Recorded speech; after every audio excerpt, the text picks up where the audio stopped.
Hola, hola. Un ratito silencio, por favor. Tómenos atención. Intenten ubicarse donde puedan allí, por ejemplo, o sea, no hay, no debería quedar espacio libre. Aquí también hay un asiento, por si acaso. Nosotros vamos a estar expectándolos a ustedes, en realidad.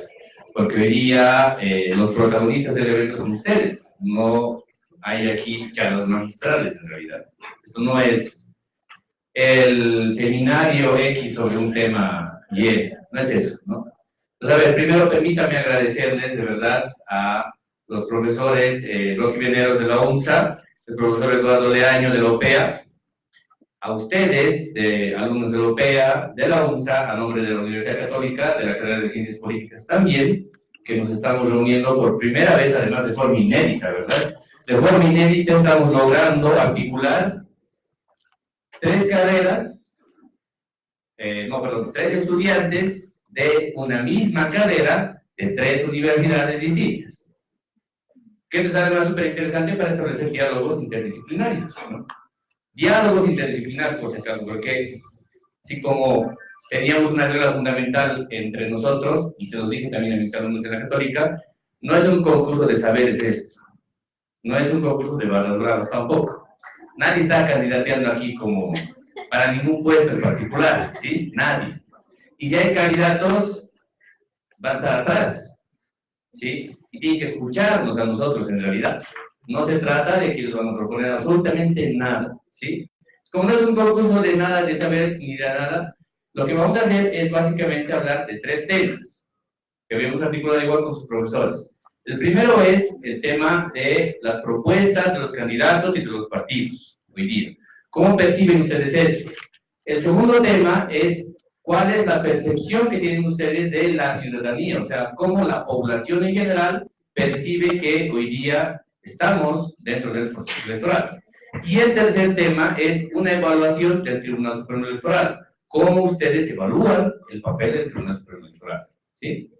Un paréntesis ahí sobre este asunto. Nosotros nos hemos encargado de hacer una carta formal de invitación al Tribunal Supremo Electoral para que participe coadyuvándonos como un actor, digamos, importante, ya sea dando la bienvenida o dando el cierre del evento, pero desafortunadamente a última hora se nos ha negado esa participación.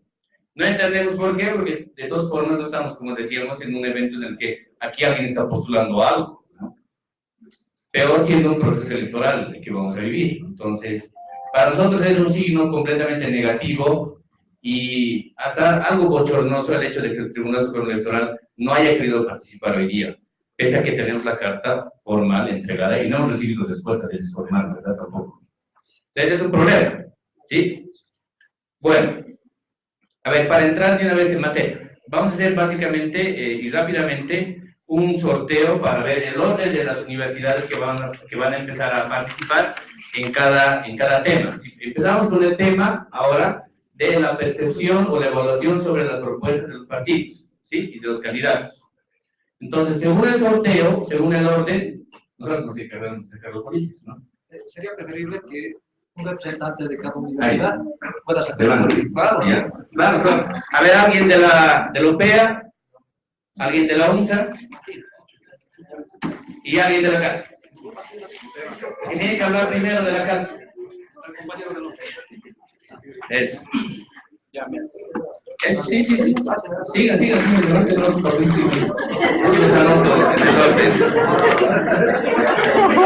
Claro.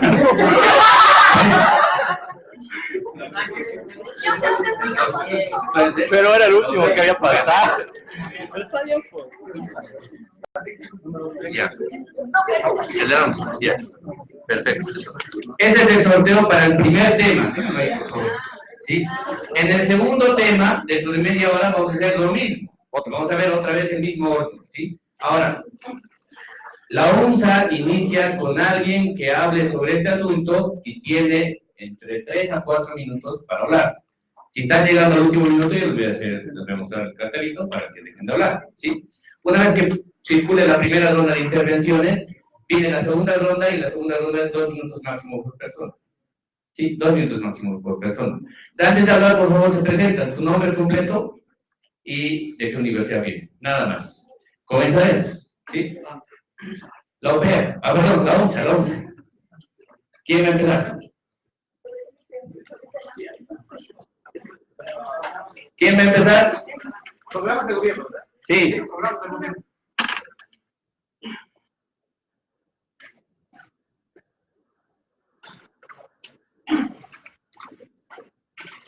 Bueno, primeramente muy buenas tardes a todos los compañeros de la amada carrera de Ciencia Política de Estados Unidos en Ciencia. Mi nombre es Robert Quispe, estoy en 4º año de la OMS. Entrando a lo que vienen a ser los programas de gobierno, evidentemente todos nos traen luces y sombras, evidentemente algunos más que otros. Pero el sistema aquí es adaptarnos si el mismo está yendo a la construcción y fortalecimiento de un Estado de Derecho mismo.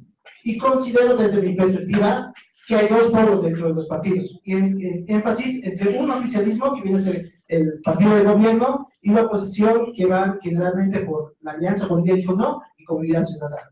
En esa perspectiva, creo que el clivaje que estamos tratando es que si se va a prolongar un ciclo político y un ciclo de Estado, en ese entendido, las propuestas van encaminadas a o institucionalizar la democracia o seguir con un proceso de cambio a partir de la trayectoria de los 14 años que ha tenido el MAS.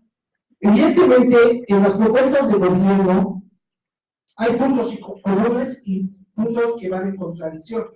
El punto común que encontré ha sido en el supuesto del MAS y Comunidad Ciudadana. Ambos demuestran que no deben retomar o retornar a un pasado político estacional de Bolivia. Eso quiere decir no volver a ciclos neoliberales. Otro punto en contraposición es la propuesta de Bolivia Dijo No, que va más al contrario, que determina que se debe incentivar y apoyar más a las empresas privadas. Otro punto en común es entre el partido de gobierno y Comunidad Ciudadana, es que ambas propuestas de carácter de transición van, aunque diferenciadas, van encaminadas a una profundización de la industrialización. Pero la propuesta del partido de gobierno una industrialización de los recursos naturales. En cambio, la de Bolivia, Comunidad Ciudadana, perdón, va encaminada a una diversificación de lo que viene a ser nuevos modelos económicos. Gracias. La ONSA.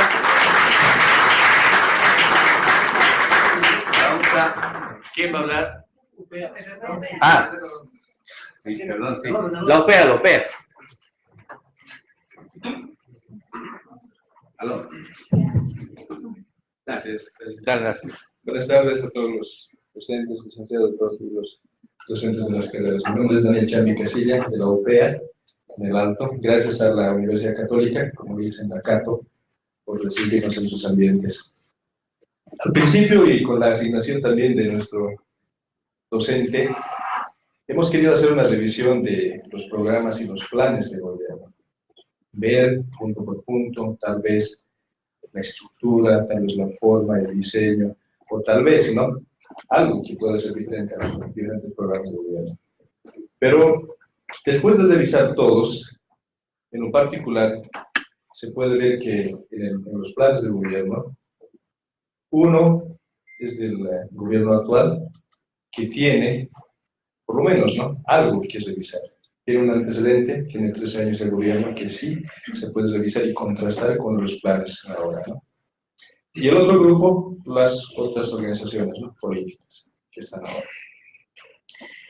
Y para la revisión de los antecedentes y también para ver los planes de gobierno, tenemos que ver, en el caso del MAS, qué es lo que ha propuesto en la última, ¿no?, del 2015 al 2020. Y nosotros hemos encontrado que son muchos los planes, o los pilares, o las propuestas que hasta ahora no se han cumplido. Es muy común hablar de temas de nacionalización, que estaban en los planes del gobierno, que hasta ahora no se han cumplido. Formalmente, como un concepto, nosotros entendemos que la nacionalización es el acto de operar al 100%, ¿no?, los paquetes de la totalidad, en realidad, de una determinada empresa. En el caso de Entel, ahora, después de lo que se conoce según el gobierno como nacionalización, solamente tenemos que el 13, siendo generosos, un 14% del paquete accionario de la empresa Entel es de los bolivianos. Y eso no significa, en concepto y en realidad, una verdadera nacionalización. Entonces, lo mismo sucede con yacimientos también. Entonces, en estos 13 años nosotros podemos ver que muchos de los programas y de las propuestas políticas del movimiento al socialismo no se han cumplido y no se puede hasta la fecha cumplir. Si nosotros quisiéramos hacer un ajuste de cuentas, digamos así, podríamos hacerlo, ¿no?, a través de diferentes mecanismos. En la Universidad Pública del Alto, el secretario ejecutivo, o también el director de cátedra, tiene un año para realizar sus trabajos. Después del año, nosotros revisamos si ha cumplido el plan, mejor dicho, de trabajo. Si no, se hace un revocatorio. En el caso boliviano, no tenemos, o tenemos muy pocos, ¿no? ¿Qué tendríamos que hacer? La agenda que ahora está presentando el movimiento al socialismo, sí se ha elevado un rango de ley con los ciudadanos, tal vez por el tiempo es diferente tratar, pero el hecho de que se haya elevado a un rango de ley la Agenda 2025 no significa que ésta se cumpla, ¿no? Y la Constitución nos da solamente un medio, ¿no? Si es una ley, tal vez podríamos accionar con una acción de cumplimiento, que tal vez sería irónico, o tal vez podríamos ver otra figura, ¿no?, que no sea del gobierno de la legislación actual. Entonces, el gobierno del MAS, nosotros lo hemos revisado con un análisis crítico sobre su pasado, los 13 años, y si no ha cumplido, y si no, tampoco le ha dado cumplimiento a todas las proposiciones que ha hecho, ¿qué se puede esperar, ¿no?, del plan de gobierno? Hablamos, en este caso, de decir si es mentira todo lo que se ha dicho y si es mentira todo lo que se está programando hasta la fecha. Hiciéramos un análisis, ¿no?, punto por punto, tal vez, de lo bello, de lo hermoso que pueda significar alguna utopía que está presentando el plan de gobierno. Sin embargo, estos no se han cumplido en estos 13 años y tampoco esperamos que se cumplan en las siguientes elecciones, sea tal vez la agenda 2025. Gracias. Perdón, tiempo, gracias.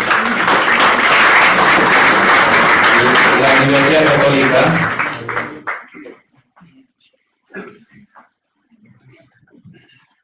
Bueno, muy buenas tardes, mi nombre es Hernán Murillo y en el tema de las propuestas electorales hemos podido observar que los tres partidos que más fuerte están pegando, MAS y PSP, Comunidad Ciudadana y Bolivia Dijo No, tienen algunas similitudes en sus propuestas, pero a la vez entre el MAS y PSP y Comunidad Ciudadana es como que ambos apuntan a lo mismo, siguen manteniendo una estructura económica. El mismo Carlos Mesa dijo, no voy a suprimir los bonos. Entonces, al observar, al examinar, es como que en cierto punto ofrece Comunidad Ciudadana una utopía. Va planteando que el gasto del Estado, el Tesoro Nacional y que el ingreso del PIB sea destinado para modernizar Bolivia, que tecnologizar Bolivia, cosa que no está mal. El problema es que lo plantea como que Bolivia para el 2025 va a ser la utopía tecnológica, como en Dubái, como Dubái es ahora en la arquitectura, Bolivia va a ser nuestra en tecnología, cosa que es muy utópico y es casi improbable que pueda darse. En el caso del MAS, ya lo dijo el compañero de Lupea, quieren seguir formulando la Agenda 2025, la Agenda Patriótica 2025, venimos escuchando ese mismo discurso desde la primera elección, la nacionalización, la devolución de los recursos del Estado, más cosas así. El problema es que realmente no se lo puede ejecutar bien, porque bajo el pretexto de una nacionalización nos ven en una renegociación de contratos. No existe una empresa estatal que esté 100% boliviana. En el caso de Bolivia Dijo No, lo que proponen es una economía liberal. Ellos plantean que todo tiene que ser liberalizado del Estado, que el Estado ya no tiene que intervenir, que el Estado tiene que ser un regulador o un intermediario. Lo que propone Bolivia Dijo No, en este caso me parece, más allá de una estrategia neoliberal o liberal actual, plantea una estrategia más accesible, en el ámbito de que se puede realizar, pero tendrían que jugar en contra los factores como los sindicatos, los movimientos sociales, agrupaciones, todo ese tipo de agrupaciones que siempre tienden a ir en contra de las reformas liberales. Muchísimas gracias. Gracias. Ahora seguimos en el mismo orden, pero 2 minutos, por favor, máximo por intervención. qué opinan sobre las propuestas de los candidatos y de los partidos en general. La UNSA.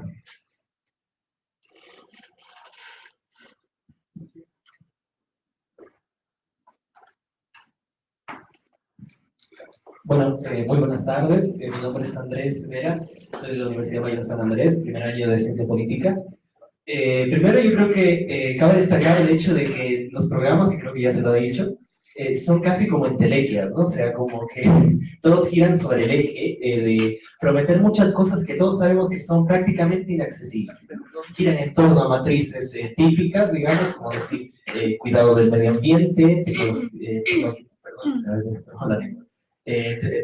habilitar la tecnología en Bolivia, un paraíso de tecnología en Bolivia, reformar la educación, también trabajar en cuanto a valores, por ejemplo, de ancestrales, recuperación de la identidad indígena, etcétera, ¿no? Todos giran sobre ese eje temático, digamos. Ahora, yo creo que los programas han desvirtuado totalmente su idea, ¿no? La idea de un programa era acercar a la gente al proyecto de gobierno que se tiene que tener, ¿no? No a promesas que sabemos que son irrealizables. Más bien incluso llegan a ser en este caso manifiestos, ¿no? Por ejemplo, el programa de Bolivia dijo, ¿no? En cierta forma representa un manifiesto de crítica, pero gubernamental, pero feroz, ¿no? Increíble. Comunidad Ciudadana intenta formular una especie de manifiesto librepensante que quiere utilizar el eclecticismo, digamos, como corriente principal. Y el programa del MAS es como que, digamos, mantener el cambio que ha venido experimentando Bolivia, obviamente, pero tratándolo como si como si se estuviese refiriendo a un avance, pero cualitativo enorme, ¿no? Cosa que no es, ha tenido sus deficiencias, ¿no? Obviamente, entonces yo creo que es destacable rescatar ese hecho, ¿no? De que yo creo que los programas ahora se han hecho simplemente para intentar convencer a la ciudadanía sin necesidad de apelar a verdaderos hechos, a verdaderos datos, ¿no?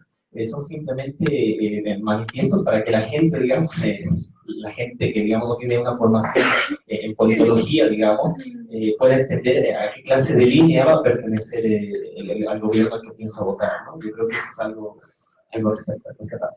Gracias.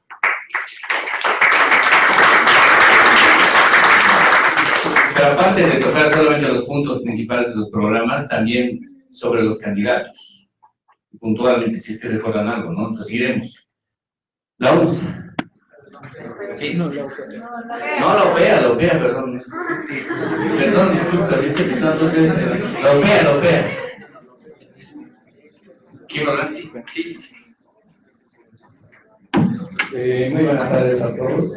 Mi nombre es Cristian Choque, soy de la Universidad de la UPEA y estoy en segundo año. Bueno, yo voy a hablar más a lo que se ve a simple vista, lo que el ciudadano de a pie que no sabe mucho de política logra ver en cuanto al eslogan que manejan los candidatos. Y voy a hablar del eslogan de Carlos Mesa, que es ya es demasiado.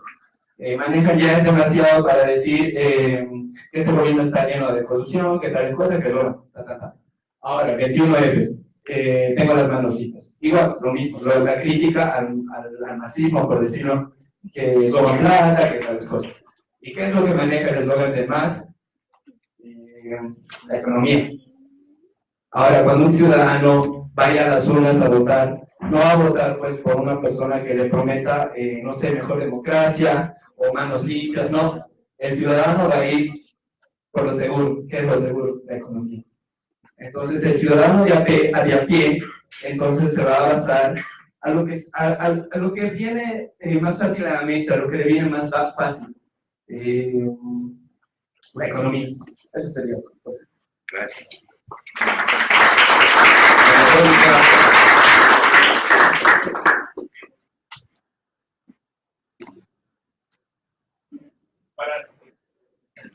Buenas tardes, mi nombre es Carlos Alberto Quiz Herrera, soy del primer año de Ciencia Política. Hay que analizar, yo creo, la encuesta de una manera más general, qué es lo que causa la propuesta, perdón. En la oposición, si vamos a partir entre oficialismo y oposición, sus propuestas no han quizás generado una identidad de qué representa el partido político, tanto en Comunidad Ciudadana o como Bolivia dice no, sino que se han dedicado solamente, digamos, a ver en el periódico de qué está hablando el oficialismo para poder atacarlo. Y ha perdido tanto tiempo en esto que no ha podido proyectar bien su propuesta, o qué es lo que quiere transmitir, o qué identidad es la que quiere adaptar a ese partido para que su gente se identifique, ¿no? El movimiento socialismo ya lo tiene claro, ¿no? Los sindicatos, los movimientos sociales, el pueblo en general, que ellos dicen, ¿no? Y se ha enfocado solamente en eso y no le ha dado tanta importancia a lo que dicen los demás partidos políticos. Y es lo que gira en torno a ese eje del oficialismo, a ver de qué está hablando y cómo lo podemos atacar, y no ha proyectado una identidad mediante su propuesta.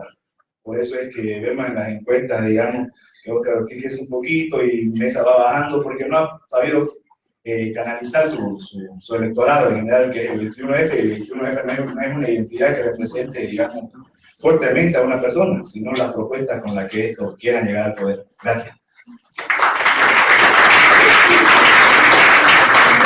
¿Alguien quería hablar de la ONSA por ahí?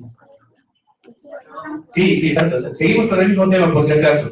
Vamos a hablar unas 2 o 3 rondas más sobre eso y vamos al segundo. Ya. Primer año, perdón. ¿Pasaremos?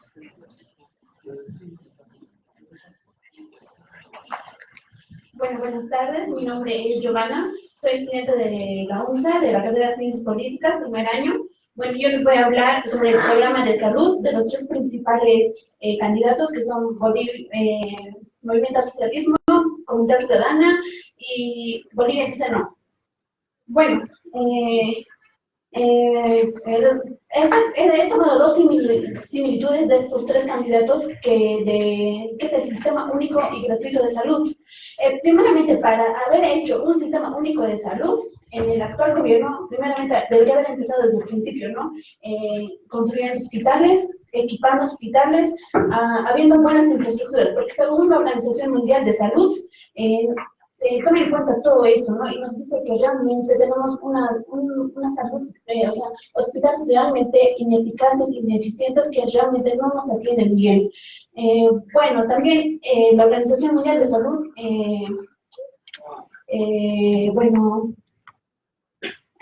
toma todos esos problemas, hace tomar en cuenta al gobierno, y bueno, yo pienso en esto que primero debería haberse mejorado, ¿no? Y bueno, tomando también otra propuesta de los 3 candidatos, uno que es del Movimiento Socialismo, que me llamó la atención, es el de implementar el servicio obligatorio en cada cumpleaños de cada ciudadano boliviano.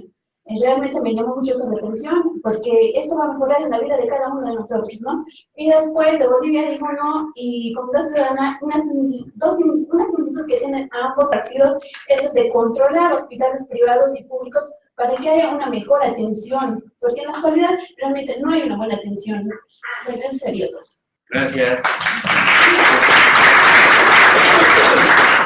La OPEA. Ahí, por favor, pasaremos.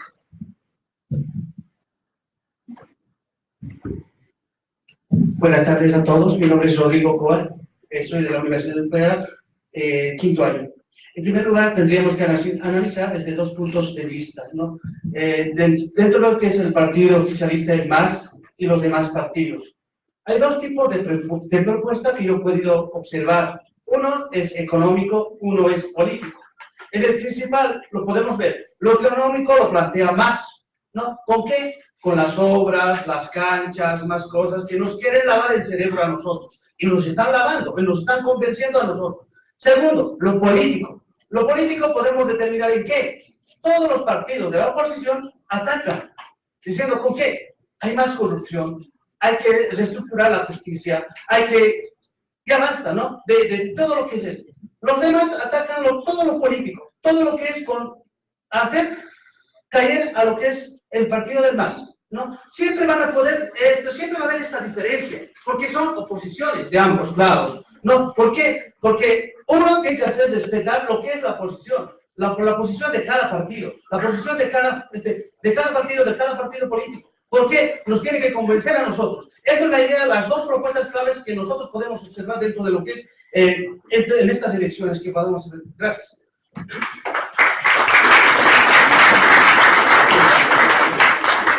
Seguimos, la Católica. ¿Quién va a hablar sobre el primer tema?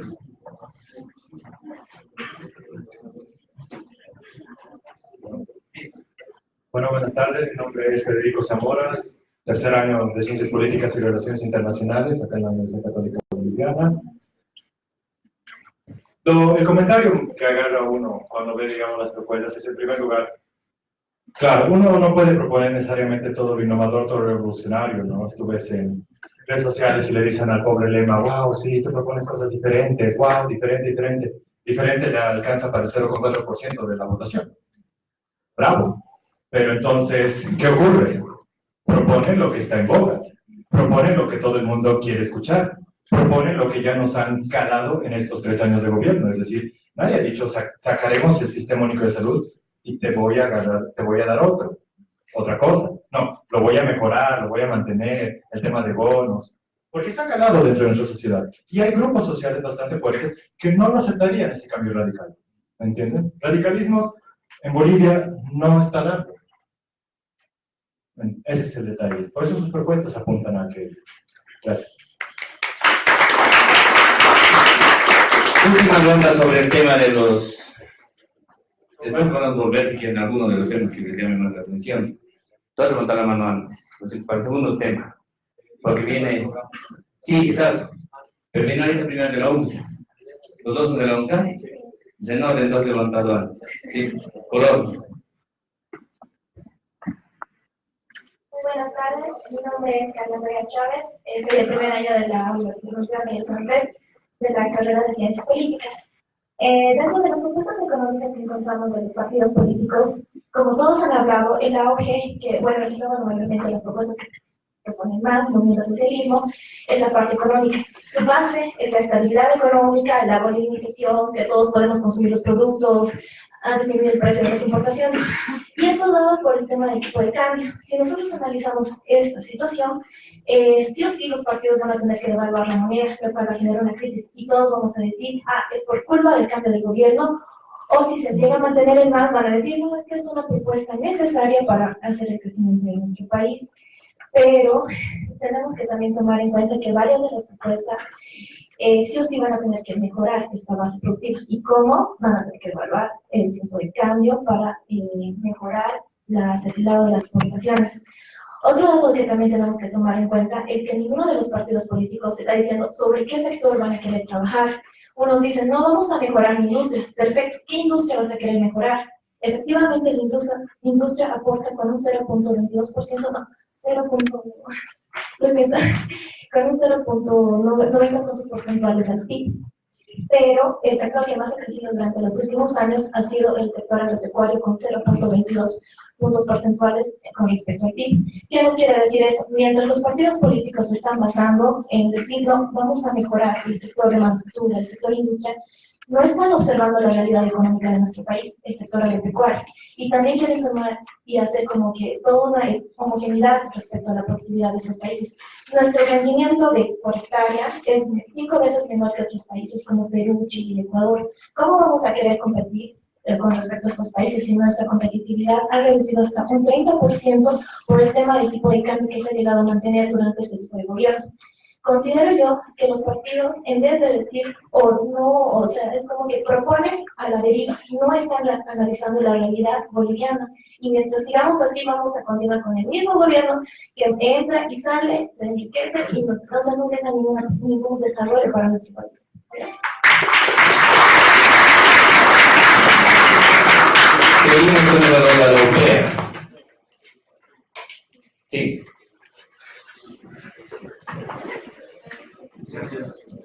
Muchas gracias. Bueno, buenas tardes a todos los presentes. Mi nombre es Waldo Manuel Villar Romero, de la Universidad Pública del Alto. Viendo este contexto de lo que relata, tomando en cuenta las palabras de quien me antecedió, es evidente que no se está puntualizando el hecho de las propuestas. Hoy en día estamos viendo que los ingresos netos mayores de lo que conlleva al país de Bolivia es más que todo los hidrocarburos, y no se está analizando el hecho de que en un momento estamos perdiendo lo que va a ser esta exportación, y estamos perdiendo lo que van a ser la distinta explotación de los yacimientos. Entonces, fuera de eso, no se está canalizando y no se está puntualizando qué tipo de energía más adelante vamos a necesitar o de dónde van a ser el resto de los recursos de ingreso neto que va a necesitar nuestro país. Más allá no se está mejorando en ningún ámbito lo que viene a ser el comercio exterior, donde ya debería más o menos ponerse barreras arancelarias, donde ya podamos directamente exportar nuestros productos a nivel de la industrialización que quiere realizar el gobierno. Las propuestas han sido evidentes debido a que quieren generar salud gratuita, educación gratuita y demás, pero no se está poniendo a pensar el incremento que esto tal vez va a conllevar a lo que vienen a ser las tributaciones, ya que todo lo quieren meter de forma gratuita, pero no están viendo la solvencia, solo están haciendo uso de los préstamos internacionales que se realizan para de aquí, de este mismo bolsillo, lograr cubrir estos gastos que se presentan a nivel nacional. Gracias.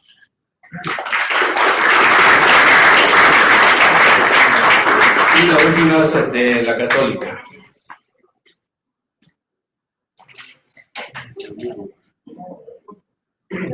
Bueno, más buenas tardes. Comparto mucho el punto de vista de mis compañeros presentes, que todos concuerdan en que realmente no se presenta una propuesta de gobierno muy clara, sino que se presentan propuestas al aire, se presentan propuestas sin trascendencia, propuestas sin saliva, si se puede decir así. Otro punto, con respecto a la compañera Arípalo, que se me quedó marcado por el curioso, la compañera Rosa, y fue que el que entre al gobierno, o si se mantiene el partido de gobierno, va a terminar cayendo por una crisis. Y la historia boliviana nos lo refleja así. No importa quién sea el que entre o quién sea el que se quede, si hay una crisis van a hacer todo lo posible por sacarla.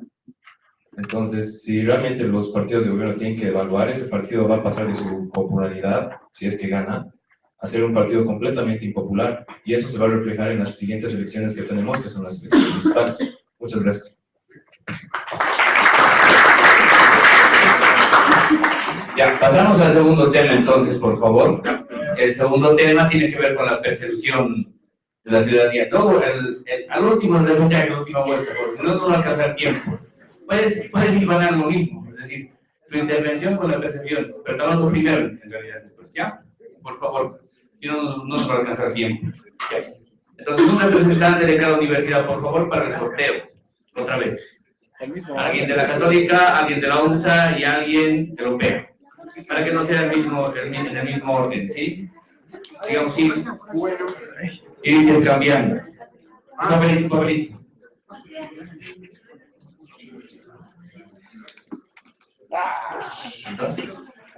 El número. ¿Qué número les ha tocado? ¿El 3? ¿Tú eres el A? ¿Un 6?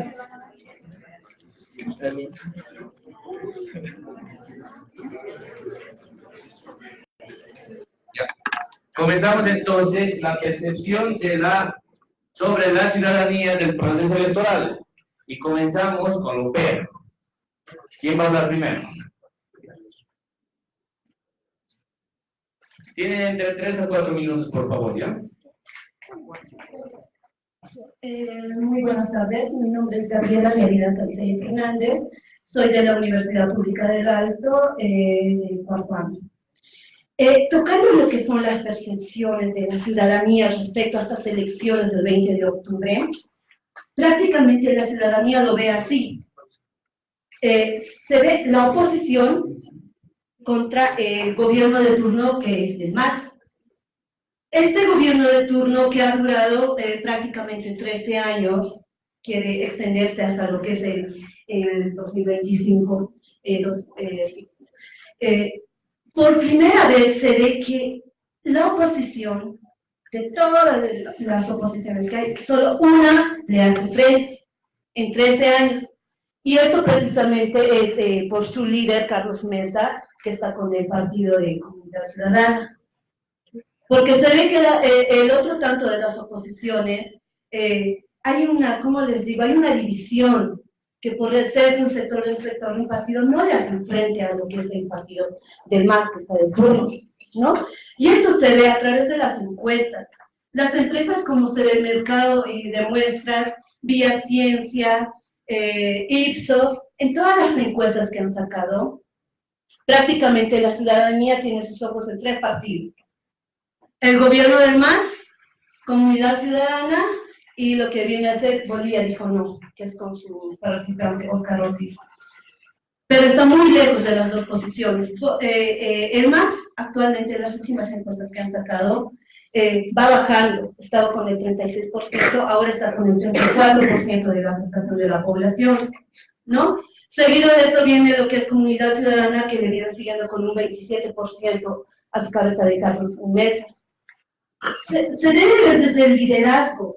La percepción de la ciudadanía de que por qué sigue el MAS tiene tanto apoyo, viene desde el área rural, y esto muestran estas encuestas. El apoyo que tiene el MAS prácticamente viene de la clase popular, de la clase baja y del área rural prácticamente. En cambio, Carlos Mesa, por su trayectoria política y su mismo liderazgo que ha ido formando en su trayectoria política, tiene más la clase de apoyo de lo que son las capitales, del sector urbano, de la clase medio alta, ¿no? Entonces, las percepciones que se puede ver desde la ciudadanía es entre ellos dos, porque Óscar Ortiz está ahorita con un 7, 8, 9%, está muy lejos de estas dos posiciones, y esto se ve a través de los discursos políticos que cada uno de esos partidos da. El MAS siempre van a escuchar que dice que somos un gobierno, es el primer presidente indígena, siempre maneja su discurso antiimperialista. Y a Carlos Mesa lo ve como ese gobierno neoliberal del que supuestamente el MAS nos ha ido sacando. Siempre va a tratar de imperialistas, neoliberalistas, y ese es el discurso que a la sociedad, digamos, mueve su elección electoral para apoyar a determinado partido, y en este caso entre el MAS y Comunidad Ciudadana, que este opositor, entre estos dos, está la pelea para la presidencia, según las encuestas que han ido sacando en todas estas gestiones, ¿no?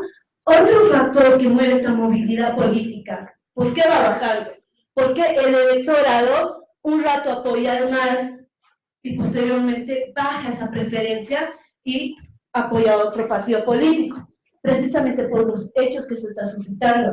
Las redes sociales, hayan visto, hay una guerra sucia donde se van atacando entre los partidos políticos, y esto bastante en lo que es la población joven, que siempre están conectados, incluso la población adulta va, como les digo, va cambiando la opinión de los mismos, ¿no? Bueno, se podría hablar mucho más y otros factores como el de la chiquitanía. Eso es lo que grave le está afectando a lo que es el gobierno en turno. Gracias.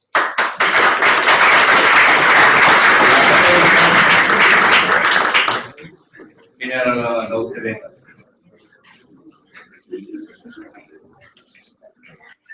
Buenas.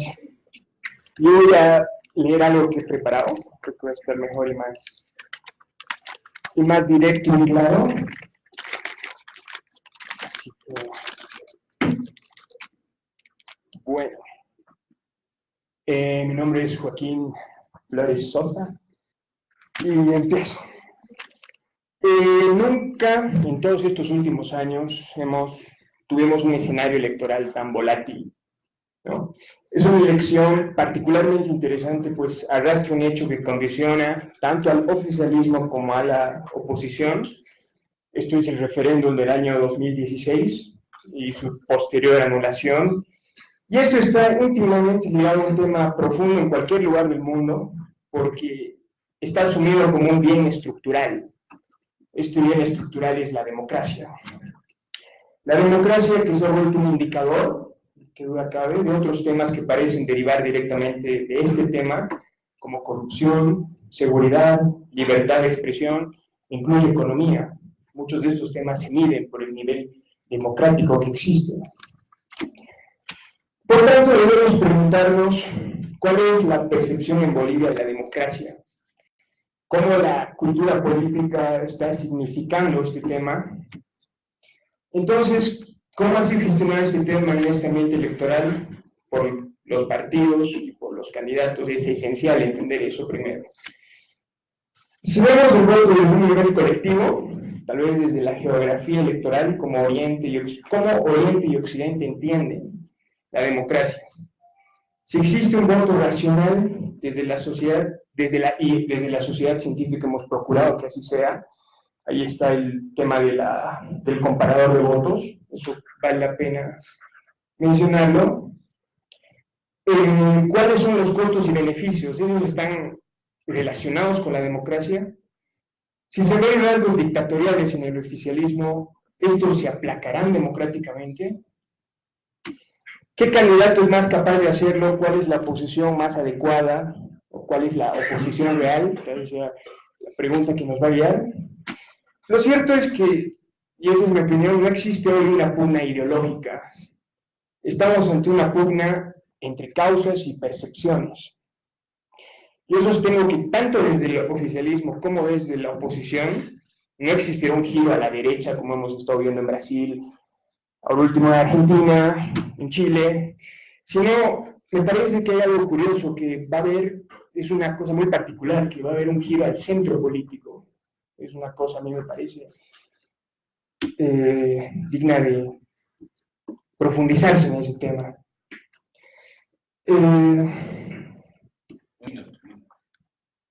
Aún es una prioridad para el país la centralidad del Estado, parece ser, porque esto es una consecuencia natural de lo que quiere la ciudadanía. Y de esta forma, creo, y para terminar esto, no existe una polarización ideológica, como dice, y creo que eso es en lo que tenemos que centrarnos y profundizar en estos últimos 2 meses, ¿no? Y eso es todo. Gracias. ¿Tiene la UNSA?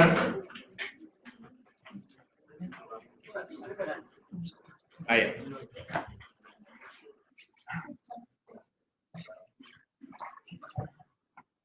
Sí, igual lo que pasa.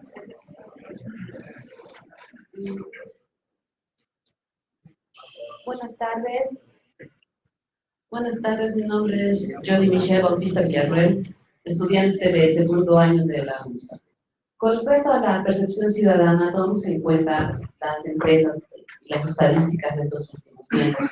A partir de noviembre hasta el mes de mayo, noviembre de 2018, mayo de 2019, se vieron varias estadísticas de diferentes empresas empleando diferentes criterios. Hasta este periodo de tiempo había un promedio entre el MAS y Comunidad Ciudadana. El MAS se mantenía hasta un techo de 35% a 37%, a diferencia de Comunidad Ciudadana, que tenía un techo hasta de 27%. Y mucho más abajo se encontraba Bolivia, ¿no?, con hasta un 11% en promedio. ¿Cuál es la diferencia de estas empresas? Y generalmente son los criterios. Los criterios que toman en cuenta cada empresa son muy cuestionados, sobre todo por las muestras, lugares y errores que se tomaron en cuenta para estas estadísticas y las encuestas. No decimos que hay que descartar por completo estos datos, pero sí que pueden ser muy cuestionados, sobre todo por los últimos tiempos. En julio y agosto se vieron las actividades de las empresas y son muy volátiles. El problema que tienen las estadísticas es con respecto al que hace la encuesta y al que le va a responder en la encuesta, es muy volátil. Generalmente las personas contestan con los bots o pensando directamente, se dejan llevar, como decimos comúnmente, por el estómago. Así que esto puede llevar a cambios muy grandes. Si bien se puede tener un porcentaje cierto, X, ejemplo, 35%, al día siguiente se puede bajar un 27% y al día siguiente se puede subir a un 37%. Entonces, estas percepciones ciudadanas tienden a ser muy volátiles, vuelvo a repetir, quiero ser recurrente en esto, queriendo dar a entender que no es del todo bueno confiarse en las últimas estadísticas. Nuestras percepciones incluso dan a entender, o nos dan a entender, o quieren llevarnos a tomar ciertos criterios que incluso no pueden ser. Muchos dicen que las estadísticas no mienten, pero en este caso, sobre todo los procesos electorales, tienen cierto peso y cierta influencia en toda la ciudadanía. No podemos tomar en sí aspectos de estos últimos meses sin poder cuestionar, por ejemplo, las áreas que se tomaron en cuenta. Área rural versus área urbana. Hay un sin fin de diferencia en estas áreas y por lo general tienden a afectar a la población. Y aquí tenemos en observación sobre todo las fichas técnicas de cada empresa. Las fichas técnicas de cada empresa nos muestran en sí la diferencia y diferentes criterios que tomaron, desde el tamaño de la universalidad, la muestra, el lugar, el error porcentual, el método en que se empleó para aplicar la muestra, que puede ser geométrica, puede ser muestral, etcétera, etcétera, según estadísticas, y esto lleva a generar diferentes criterios y diferentes errores también.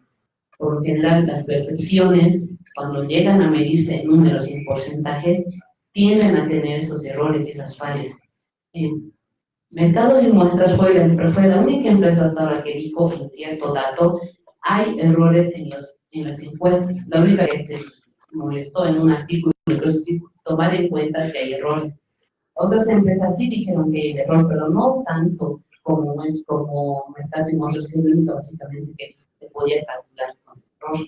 Y en conclusión, nuestras percepciones a partir de estadística pueden llevarnos a ser muy polarizados, si vale el término, o pueden llevarnos a un lado, pueden llevarnos al otro, y esto hasta puede ser un error, tomando en cuenta que tenemos que tener ya tendríamos ya que tener cierto resultado, o que llegar a ciertas conclusiones, pero ¿cómo podríamos hacerlo si incluso en la misma ciudadanía se dice que tal empresa está de tal bando, tal empresa está de tal otro bando, y la neutralidad por completo se perdió?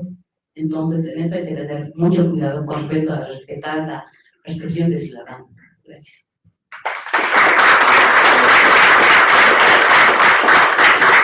Seguimos con el tema de percepción de la ciudadanía, de la población en general.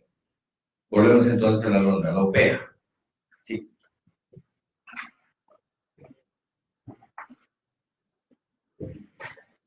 Muy buenas tardes a todos los presentes. Quienes habla de Simón Soto, de la Universidad Pública del Alto. En este caso, les voy a hablar acerca de la percepción ciudadana. Cuando nosotros entendemos el término percepción, es lo que recibimos como primer dato, es decir, yo he podido dividir esto de lo que es la percepción ciudadana en cuanto a los partidos políticos en tres aspectos. Es decir, la ciudadanía, estamos reflejando tres sectores: el sector joven, adulto y el adulto mayor. Para hacerlo entender o dejarlo entender mejor, acerca de la población joven, somos quienes percibimos eso de los partidos políticos en medio de lo que son las redes sociales. Lo que podemos percibir de las redes sociales es una guerra sucia, todos en contra del actual gobierno, el gobierno oficialista, que es del MAS, y de la misma manera el sector adulto, que se deja llevar más por lo que es el cotidiano vivir. Y el adulto mayor está más por lo que ha trascendido ya en la historia, que ha pasado, años pasados. Entonces yo creo que esa es una de las percepciones que cada ciudadanía o cada sector de la ciudadanía va a percibir. En el aspecto económico, yo creo y he notado que esto de los partidos políticos están haciendo cierto apoyo más a lo que es, el partido del MAS está apoyando más al sector rural en el aspecto económico, apoyando los proyectos que son de tierra, de saneamiento y una y otra situación. Eso es en el aspecto económico-social. Y en el aspecto político podemos desarrollar que todos están en contra del MAS. Gracias.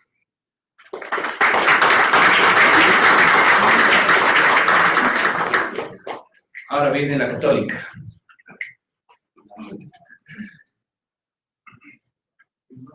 Bueno, buenas tardes. Mi nombre es Florencia Ávila, soy estudiante de tercer año de Ciencias Políticas aquí en la Universidad Católica. Y bueno, en lo que respecta a la ciudadanía, hay un punto que tal vez no hemos tocado y es importante, es el hecho de que somos la sociedad boliviana es una de las menos informadas acerca de lo que se van a hacer las elecciones, de lo que debería. Es decir, de los 6 millones de votantes que vamos a votar en las próximas elecciones, ¿cuántos realmente saben por quién se están votando? O por lo menos quién es el vicepresidente del candidato por el que van a votar, o mucho menos quiénes son los diputados por los que están votando. Nadie tiene idea y nos dejamos llevar mucho por el marketing y más por la farándula que por lo que realmente importa. Muy pocos hemos leído los programas electorales y vamos a ser quienes luego, cuando ya hayamos elegido al candidato, vamos a ser los primeros en ir a reclamar por qué no se están cumpliendo cuando al momento de votar no hemos sabido por qué estábamos votando realmente. Entonces yo creo que eso es uno de los puntos más importantes, es que la ciudadanía no se informa realmente por lo que está pasando, pero tiene muy en claro qué ha pasado con la Zapata. Entonces no nos enfocamos realmente en lo importante, nos dejamos llevar en eso, y es realmente algo que no es solamente de esta elección, es parte de nuestra cultura política, y es un tema realmente en el que nos deberíamos enfocar un poco más. Podemos hablar nosotros, tal vez de economía, de educación, pero somos nosotros los que estamos en la sala, porque los demás realmente no tienen idea, solamente exigen buenas, una educación de calidad, pero no saben qué están proponiendo los partidos políticos sobre educación. Entonces yo creo que eso es algo muy importante porque debemos estudiar aquí.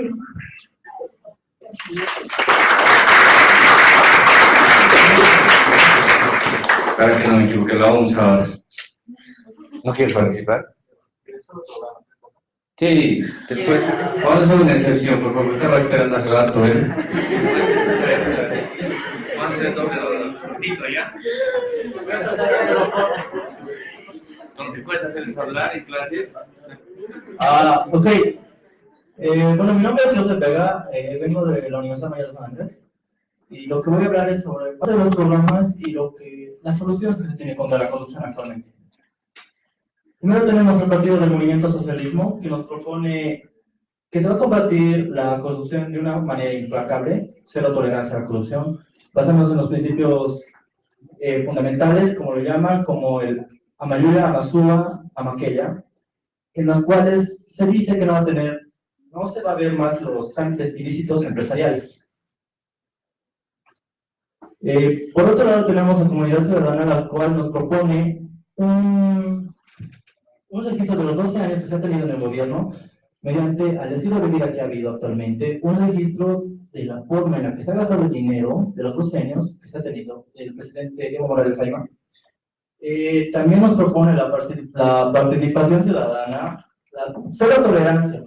Es el segundo partido que nos propone cero tolerancia, pero parte de esto, algo interesante que nos está proponiendo sería que no va a haber tolerancia en entidades públicas, financieras, policiales y judiciales.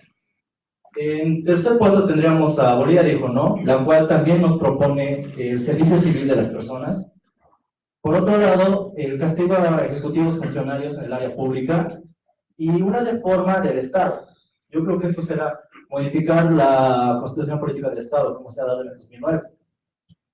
Un dato curioso vendría a ser que en los 12 años que se han dado de gobierno, los datos más resaltantes en cuanto a corrupción serían el Banco Unión, con 37,690 millones de bolivianos, el caso de Ircavi de 140 millones de dólares, el caso CAMSE, el tráfico de influencias con Gabriel Zapata y presidentes del Ministerio de la Presidencia, el Ejército con 40 millones de dólares, los cuales, entre los casos más resaltantes, los cuales he encontrado solo son 15, los más resaltantes, nos dan un total de 8,6 millones de dólares perdidos en corrupción. Y si a esto le sumamos el fondo indígena, que son 6,8 millones de dólares, nos da un total de 15,4 millones de dólares gastados en solo corrupción en los 15 o 16 datos más resaltantes, en solo 12 años. En mi opinión, yo creo que las proposiciones que da Comunidad Ciudadana serían las más factibles, pero no es un apoyo total, ya que el MAS nos está diciendo una forma de un programa ambiguo, el cual ya se tiene establecido desde 2005, nunca se cambia.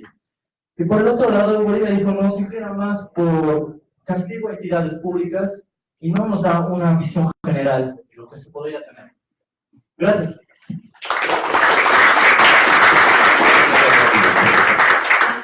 La OPEA, sobre la percepción de la ciudadanía. ¿A qué levantó antes? Perdón, después. ¿Sí?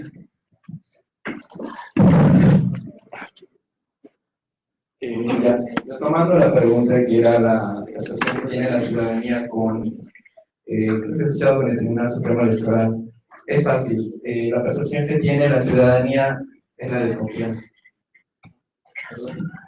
Es la desconfianza.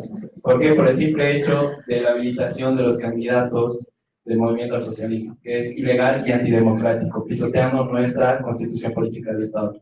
Entonces, los ciudadanos ya ven con desconfianza al árbitro, a quien tendría que ser imparcial, y ya está a favor del gobierno actual. Entonces hay una susceptibilidad en los resultados de 20 de octubre. Gracias.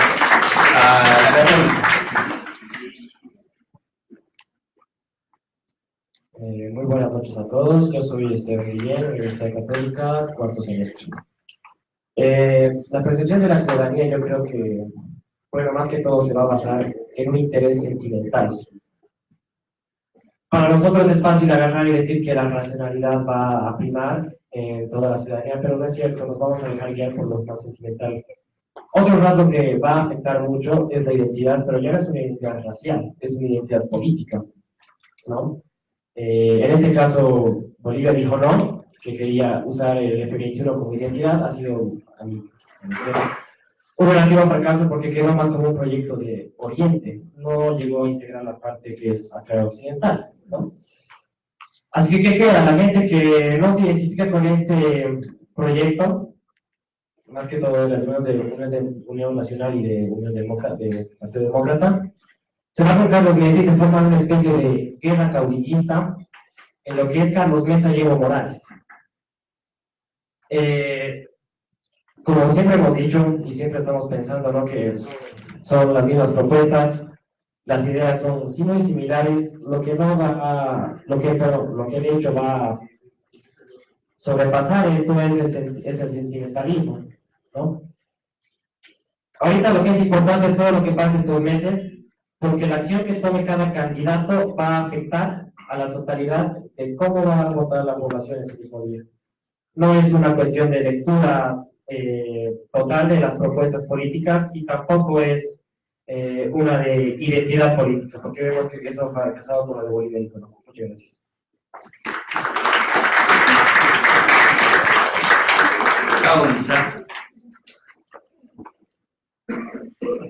Muy buenas tardes, yo soy Ana Belén Mendoza de la carrera de Políticas de la USA. Yo os voy a hablar también sobre la percepción ciudadana. En esta tomé en cuenta algunos análisis políticos. Por ejemplo, Carlos Cordero nos señala que hay una espectacularización de la campaña electoral. Marcelo Silva, lo que más resalté de él es lo que yo leí que más me interesó, es que hoy en día hay a las encuestas, hay un voto indeciso, es el que más se está ganando porque hay una ausencia de liderazgo. El partido, en mi opinión, yo considero que el partido oficialista no tiene otro candidato como Evo Morales, que cuente con respaldo social, y eso generó además que hay una independencia de su imagen. Según la percepción de la ciudadanía, es una imagen que ya está gastada, que ya está obsoleta, y que es momento quizás de un cambio. No todos piensan así, obviamente, hay gente que quiere verlo otra gestión más, pero hay otras personas que consideran que es momento de un cambio, consideran que un cambio le haría muy bien a nuestro país, pero en lo personal yo considero que quizás sí, quizás no, creo que las urnas lo van a decidir, y en el momento en el que salgan los votos vamos a ver los resultados y podremos saber si Evo Morales se queda o Evo Morales va. Gracias. Nos alcanza todavía para una ronda más, así que la OPEA, por favor. Gracias. Mi nombre es Nelson Romero, soy estudiante de la OPEA, de la carrera de Ciencias Políticas. A ver, la percepción, hemos hablado de dos matrices muy importantes, la oposición y el oficialismo. Juan Evo Morales Ayma, Carlos de Mesa y Óscar Ortiz. Pero también no tenemos que olvidarnos de nuestros 130 candidatos que son a la Diputación. Tenemos 36 parlamentarios que son del Senado, ¿no? Entonces, ¿qué análisis hacemos? Por lo menos, yo voto en Potosí y hago una percepción de mi candidato a senaduría, ¿no? Tengo un candidato por el MAS que representa a la clase capitalista. Por si acaso no soy de la derecha, ni janio imperialista. ¿Ya? Entonces, representamos estos compañeros.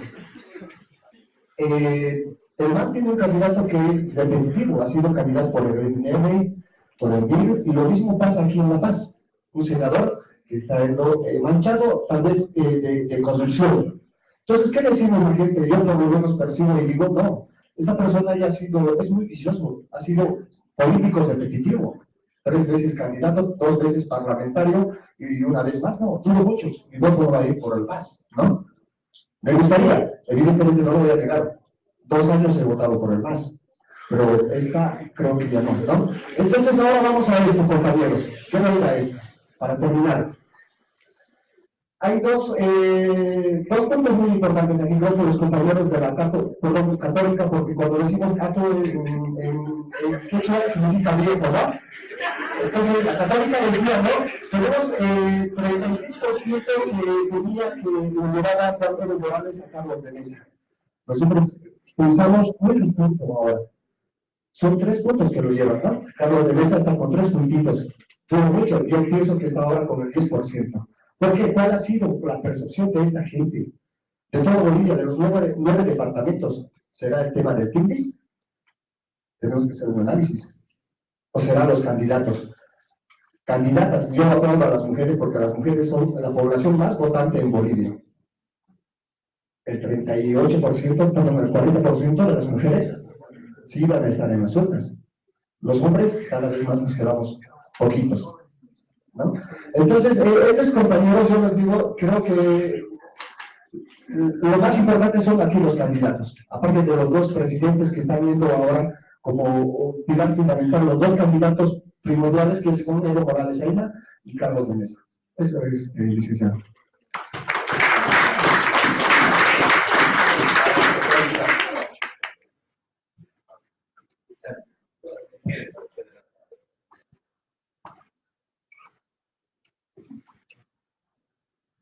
Ya, buenas noches. Yo soy Cristian, estuve en la Católica igual. Yo les quería corregir un poco a mi compañero europea y más o menos decirle que no es que Cato no es Aymara, no se dice así, se dice Cat, que es un quechua. Yo lo quería corregir porque yo soy de Cochabamba y ahora es idioma. Entonces, empezamos de ahí. Quería comentar un poco acerca de la perspectiva que más o menos siente a las personas de Cochabamba. Y quería especificar a las personas de Cochabamba, a las personas de la clase media clásica, se podría decir. Porque con el actual gobierno, esa clase media clásica que era antes, como que se vio disminuida. Lo que quiero decir disminuida es que con el actual gobierno empezó a surgir una nueva clase, se puede llamar así. Entonces, esa clase media, natural, tradicional, en Cochabamba, su perspectiva es que apoya a los candidatos de ahora como un peor es nada, porque esa clase media realmente ve a Carlos Mesa, y no tanto así a Ortiz, pero más a Carlos Mesa, como una especie de, no oposición, sino una especie de una persona que es funcional al gobierno, porque una persona que es verdaderamente de oposición hubiera hecho lo que hicieron los candidatos tal vez de Venezuela, para dar un ejemplo. Directamente cuando pasó el 21F, no hubieran aceptado el juego que les hizo el MAS. Así que no son una verdadera oposición para mí, son más bien funcionales al gobierno. Y analizar sus propuestas, todo me parece un poco que es como que facilitar el trabajo del gobierno, que es las personas que realmente quieren que esté ahí. Porque si hablamos de las personas que verdaderamente fueron oposiciones, esas personas se encuentran, se podría decir, exiliadas. Y no están las personas de ahora en la talla, digamos, de Evo Morales. Las personas que estarían en la talla de Evo Morales, para bien o para mal, serían, por ejemplo, tal vez citar mal o no sé, pero Sánchez Berzaín, por ejemplo, que es una persona que realmente, si podría volver a repatriarse, acaparía más votos que Carlos Mesa, la verdad. Eso quería concluir. Gracias. Y la ONU. Muy buenas tardes, mi nombre es Elena Huaca, soy de la Universidad Mayor de San Andrés, carrera de Ciencias Políticas y Gestión Pública de primer año. Yo les hablaré sobre la percepción ciudadana visualizada en las redes sociales, más específicamente Facebook, Instagram y Twitter. En estas tres redes sociales saqué 4 temáticas en estos últimos 3 meses o 4 meses, sobre los que han resaltado más sus publicaciones, la cual sería salud, maltrato animal, medio ambiente y educación. En el tema de salud, podemos ver que Evo Morales otorgó ítems a los diferentes médicos y enfermeras en los diferentes departamentos de Bolivia. Esto es gracias al SUS. La población comenta positivamente, le da muchos comentarios positivos. En cambio, Carlos Mesa y Oscar Ortiz, en esta parte, mostraron su apoyo hacia los centros, hacia las personas en lucha contra el cáncer, escuchando y recibiendo comentarios para la mejora de estos centros. En el maltrato animal, no sé si han podido ver, los 3 partidos han compartido una foto sobre las mascotas y diciendo que es mejor la adopción y el no maltrato animal, ya que se ha visto mucho estos casos últimamente. En el tema de educación, Evo Morales ha implementado el programa Tuncas, el cual consiste en apoyo a los jóvenes deportistas dándole un incentivo económico cada mes, indumentaria deportiva y un seguro médico, entre otros beneficios.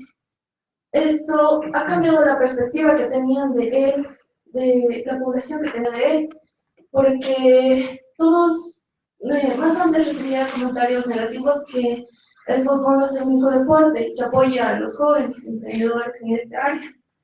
Y así lo hizo y por ese tema recibió muchos comentarios positivos. En el tema del medio ambiente, en este periodo se puede observar la problemática reciente de la chiquitanía. Evo Morales recibió muchos mensajes negativos y muchos comentarios ofensivos amenazantes porque en ese periodo que ocurrió el tema de la chiquitanía se pudo observar que ha inaugurado y estaba haciendo campañas electorales y ha inaugurado el POS 110 Seguridad Ciudadana. Por su parte, Carlos Mesa, en esas épocas también y Oscar Ortiz, tiempo después, estuvieron en el lugar del incendio y con las personas que los apoyaban, sus partidos respectivos, y brindaron su ayuda, su apoyo. Por último, en estos últimos días, los 3 partidos suspendieron sus campañas electorales para enfocarse más en este tema, ya que se está expandiendo esto. Yo considero que en estas 4 problemáticas la ciudadanía está confusa un poco y siguen analizando a los partidos y sus campañas. Gracias. Pasamos al tercer tema, que es la evaluación sobre el Tribunal Supremo Electoral, pero si quieren incluso introducir alguna cosa que se les ha quedado todavía en mente de los otros 2 temas, haciendo previamente, obviamente, una evaluación del Tribunal Supremo Electoral, yo creo que también podemos intentar. Así que vamos a hacer primero el sorteo, ¿sí? 3 personas de cada universidad, 1 por universidad.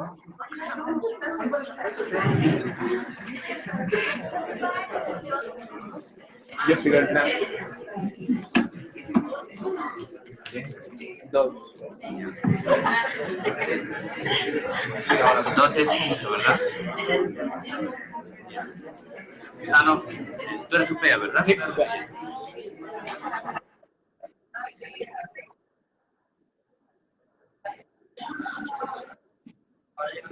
Ya, vamos a entrar entonces al tercer tema, que es sobre el tema sobre la posición del Tribunal Supremo Electoral. Buenas noches, mi nombre es Catalina Rodrigo y yo tengo 21 años. Como muchos aquí, la primera vez que he votado ha sido en el referéndum del 2016. Y fue ahí donde me di cuenta de que, a diferencia de mucha gente de mi edad, yo tenía el privilegio de tener acceso a información acerca de lo que sucedía en mi país. Estamos en un auditorio lleno de politólogos y gente activa en el campo, y que entiende y conoce las innumerables variables y eventos complejos del contexto político boliviano. Pero ese es un grupo reducido a los 2.5 millones de jóvenes que van a votar este año y uno más chico aún de los 6 millones de bolivianos que van a ir a la sur. Creo que es importante recalcar esto porque el proceso electoral viene de la mano con el derecho a un voto informado. Y eso es algo muy trascendental para nosotros como generación porque tenemos la responsabilidad de restaurar los valores de una democracia liberal. Como yo lo leo, el alto grado de desinformación existente está dado en parte por una ausencia de política de transparencia del órgano electoral, pero también porque es una estructura muy compleja. Nos olvidamos que el órgano no es solamente un órgano administrativo, sino también es un tribunal, y como tal debe conocer y resolver los desequilibrios electorales y las malas prácticas. Es ahí donde se encuentra la debilidad institucional, porque esta situación convierte en dudoso su rol, provocando, como garante de las elecciones electorales y transparentes, provocando un desvinculamiento de parte de la ciudadanía de su responsabilidad en la construcción de la democracia. Por ello, considero que una lectura correcta sobre la percepción del órgano electoral es que es poco legítimo. El doctor Salvador Romero Bellián, que ha sido nuestro profesor y tal vez de muchos de ustedes igual, dice en una entrevista que la confianza en el organismo electoral reposa tanto en su respeto a la ciudadanía y actores políticos como en su capacidad técnica de llevar a cabo las elecciones y el proceso de acuerdo a la norma. No obstante, creo que hay una sensación de escepticismo, inquietud y preocupación por la severa crisis interna a la que se enfrenta el órgano. Por una parte están las renuncias de las instituciones internas, pero también hay una conducta que para muchos parece parcializada, ¿no? Además de eso está la desinformación que ya mencioné antes y la batalla muchas veces violenta que hay con instrumentos de desinformación entre partidos políticos e incluso obstáculos para llevar a cabo una campaña. Desde mi perspectiva, es que como todos los procesos electorales necesita un acompañamiento activo de la ciudadanía, organizada no solamente en la defensa de su voto, sino en la evaluación de todas las etapas electorales, desde la gestión de la normativa, la supervisión de la igualdad de oportunidades, el día de las elecciones y el procesamiento de los resultados electorales. Somos casi 2.5 millones de nuevos votantes y muchos de nosotros vamos a conformar las mesas de estas elecciones. Por eso creo que es importante que estemos dispuestos a participar activa, pacífica y equilibradamente. Sí creo que es el rol del órgano electoral plantear un modelo de gobernabilidad para que la información, no solo sobre el proceso, sino también sobre los resultados, sea accesible y entendible a todos los ciudadanos. Pero es nuestro rol como ciudadanos jóvenes acompañarlos y exigir la transparencia y la responsabilidad en el acto electoral. Gracias.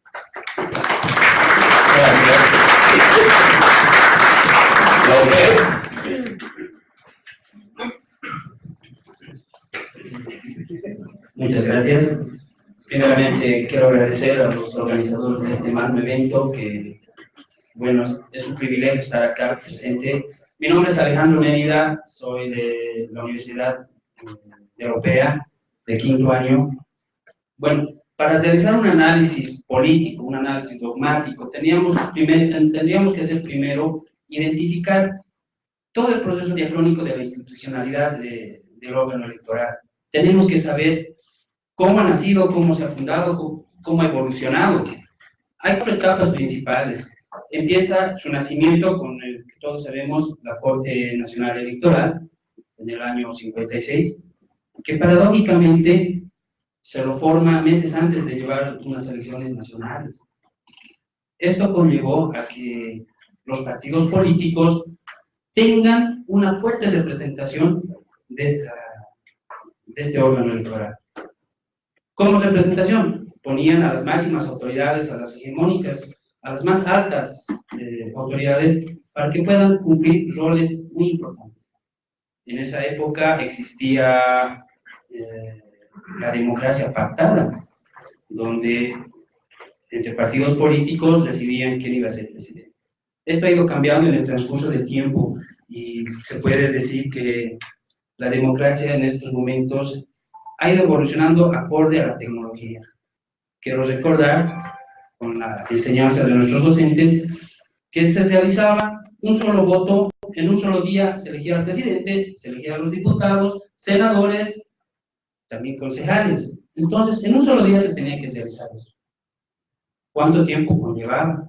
Una semana, porque se tenía que centralizar todos los votos. Hoy en día se lo hace en mesa y con el avance tecnológico vamos nosotros desarrollando estas políticas que yo creo que son para el bien del país. Su importancia del órgano electoral está a cargo de que aún viva la democracia. Si el órgano electoral falla, bueno, por Dios, la democracia se va a suelo.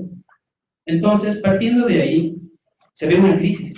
En un año han denunciado 35 altos funcionarios del órgano electoral. ¿Qué dice esto? Una institución donde se van cambiando a sus máximas autoridades, no va a ir a ningún lado. Entonces, creo yo que nos falta mucho para que nosotros podamos tener una democracia fuerte, con buenos cimientos. Voy a hacer la analogía de los spots del gobierno, donde mencionan que el órgano electoral, bueno, tal vez muchos no saben, o tal vez también, son 7 vocales. Tenemos 7 árbitros, que ellos deciden todo el procedimiento electoral. Uno de ellos lo pone el presidente. 2 tienen que ser originarios. 3 mínimamente tienen que ser mujeres. Han renunciado 2, tenemos 5. O sea, con 5 estamos jugando. Uno es el presidente, recordemos nuevamente. Y el resto es elegido por 2/3 en la asamblea. ¿Quién tiene mayoría en la asamblea? El partido de gobierno. Entonces yo creo que las reglas todavía no están bien definidas. Mientras no se cambie, mientras no evolucione, mientras no se fortalezca más nuestra democracia, yo creo que vamos a seguir siendo un país donde los intereses personales, más que todo económicos, sigan permaneciendo. Tienen que cambiarse. Y bueno, para terminar, yo quisiera decir que si los actuales partidos de oposición han entrado a un juego con ventajas al partido oficialista. Yo creo que esto tenemos que cambiarlo a futuro. Nosotros como cientistas, quiero mencionar, tal vez leyendo un poco el currículum de los vocales, la que es actualmente la presidenta es una trabajadora social, tiene una maestría, postulante en un doctorado, pero yo creo que debería ir zapatero a su zapato, ¿no? Deberían ser cientistas políticos entendidos en especialidad, no sé, en estadísticas, en bases de datos. Hay uno que sí tiene su maestría, es el vicepresidente, los demás son abogados. Yo creo que debemos fortalecer nosotros como futuros politólogos esta área, porque es menester para nosotros llevar las riendas de la futura democracia del país. Gracias.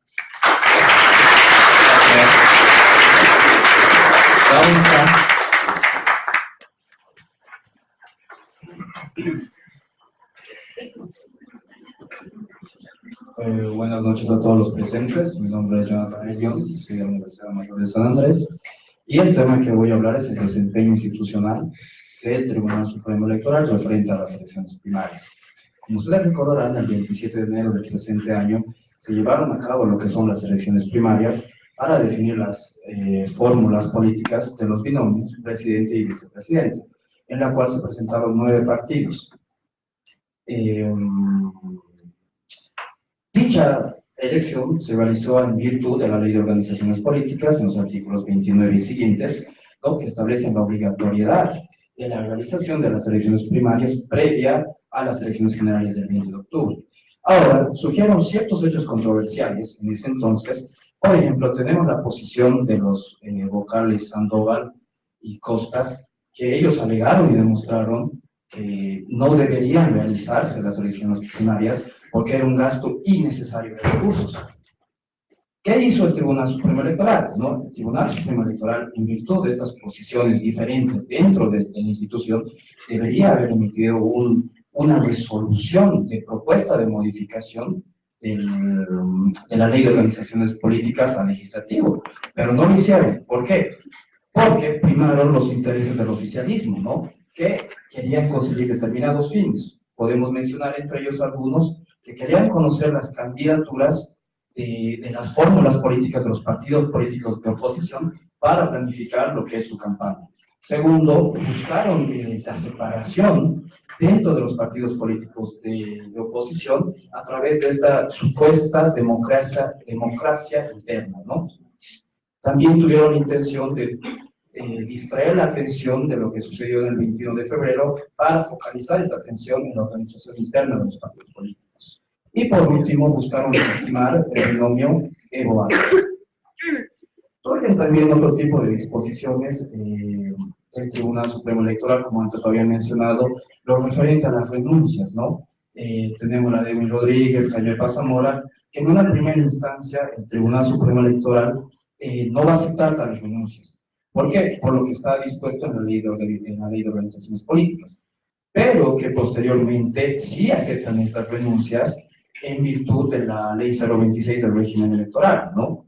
Entonces, no podemos, demostrando la exposición de estos hechos, se puede demostrar que la realización de las elecciones primarias fueron innecesarias, porque de igual manera no hubo fórmulas alternativas que se presentaron dentro de las elecciones de los partidos políticos de oposición, o también del MAS, si podemos mencionarlo, y de la misma manera no se respetó lo que se había determinado en estas elecciones primarias al posteriormente aceptar estas renuncias y modificar.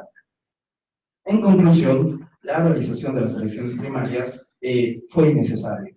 Fue un gasto insulso de recursos porque de igual manera se hubiera realizado las elecciones generales del 20 de octubre y estos 27 millones de bolivianos, 29, podrían haber sido invertidos en algo realmente importante. Gracias.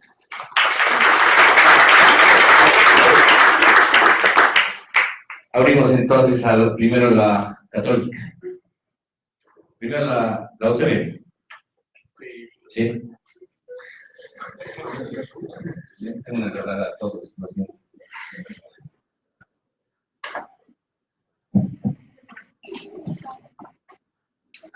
Bueno, muy buenas noches. Gracias por la palabra. En primera instancia, mi nombre es Jorge Cocas. A diferencia de la mayoría de los presentes acá, yo estudio Derecho, soy de primer semestre. Y bueno, mi percepción sobre estas elecciones en general, y sobre todo también refiriéndonos a las decisiones del tribunal, es que lamentablemente Bolivia no tiene desarrollado en su sociedad un pensamiento crítico, analítico de lo que es la política en nuestro país.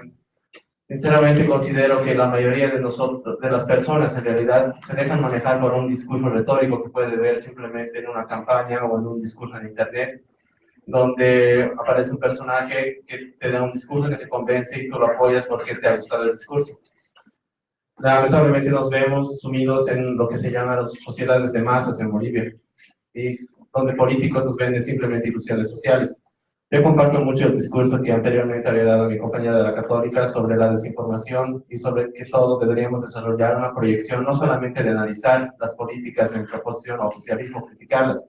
También debemos plasmarnos en buscar cómo en nuestro papel de estudiantes o en formación, cómo nosotros podríamos coadyuvar o evitar que el futuro de Bolivia siga desarrollándose en deterioro político, es decir, cuáles serían las funciones que nosotros deberíamos asumir para lograr un constructivismo y una retroalimentación que a futuro a nuestras generaciones y a nosotros mismos nos ayude a tener un pensamiento realmente sólido de lo que es la política en nuestro país, y al mismo tiempo esto derivaría claramente en la obediencia de las normas jurídicas establecidas en Bolivia, como es el caso del tribunal, que la mayoría de las personas que habitan en Bolivia no hacen una mayor relevancia de lo que es, puesto que no tenemos un pensamiento de que la ley es la ley y se tiene que respetar. Simplemente podemos aceptarlo indirectamente, nos olvidamos después de un cierto periodo, podemos manifestarnos en contra de un cierto periodo y luego simplemente pasa desapercibido. Gracias.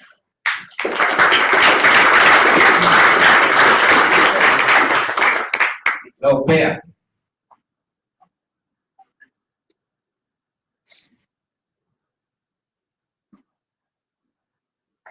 Gracias. Respecto a lo que es el órgano electoral, cabe destacar que este gobierno en turno que está, recordemos que es el que lo ha vuelto a implementar, ¿no? Como tal, como órgano electoral. Esto deja mucho que decir, porque en estos 13 años de gobierno que tiene el MAS, se podría decir que lo han implementado ya premeditadamente al querer imponerse él sí en el poder y seguir más años, ¿no? ¿Cuándo se ha visto? O sea, no se puede negar la crisis que se tiene ahora en el órgano electoral, así como mis compañeros me antecedieron, hay renuncia.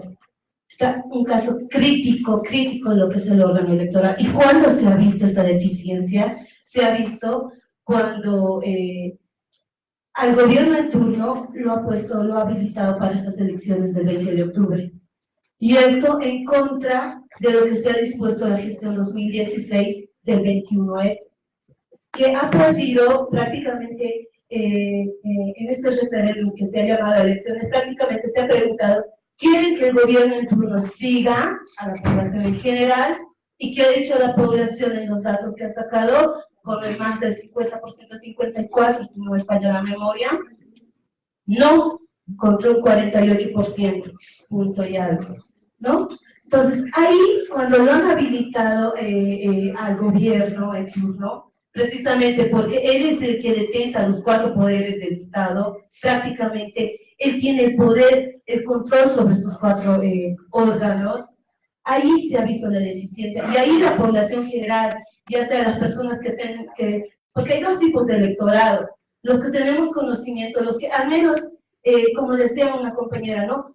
Los que al menos tienen algo de información contra el ciudadano de a pie, que va a estar más en trabajar, en mantener su familia, a que esté leyendo el programa de gobierno. Pero ¿cómo llega esta información al ciudadano a pie? Los medios de comunicación. Un ente tan fuerte, más las redes sociales, un ente de comunicación tan fuerte, que es lo que hace percibir al electorado. Entonces, al decir que no se está respetando con el 21F, la persona a pie, la persona que no va a leer, ya se da cuenta que está mal el sistema electoral. Desde ahí ya se da cuenta. Entonces, todavía hay un sistema muy crítico, hay algo crítico que está pasando en el órgano electoral. Gracias.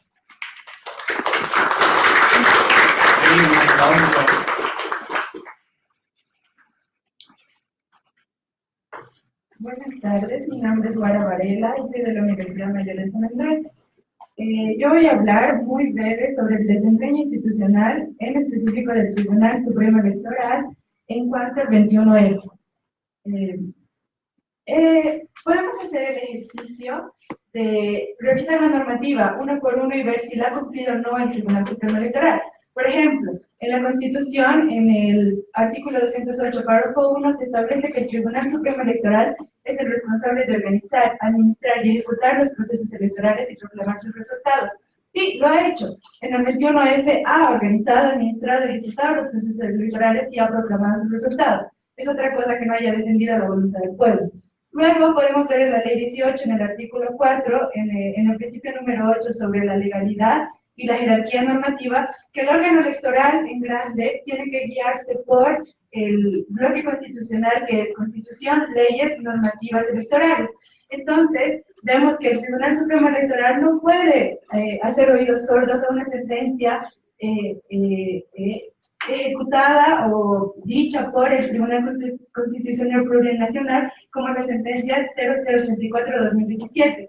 ¿Qué hace esa sentencia? Busca o demanda la inconstitucionalidad y la inaplicabilidad de una serie de artículos que están en nuestra Constitución. ¿Por qué? Porque son paradójicos. Porque el artículo 26 y 28 habilita a los candidatos a postularse. Es su derecho como ciudadanos participar de las elecciones para ser elegidos.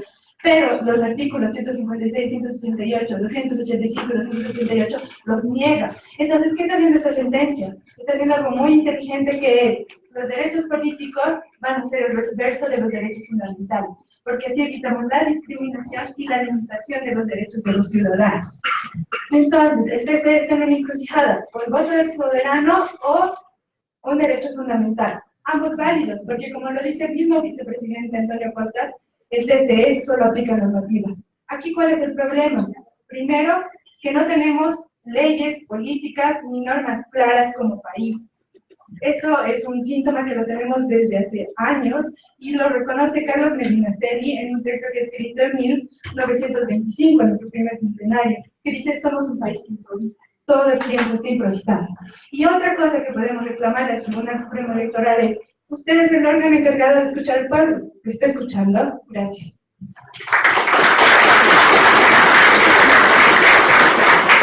Vamos a probar una ronda más antes de que nuestros profesores nos hagan las conclusiones del evento. Empezaremos con la Católica.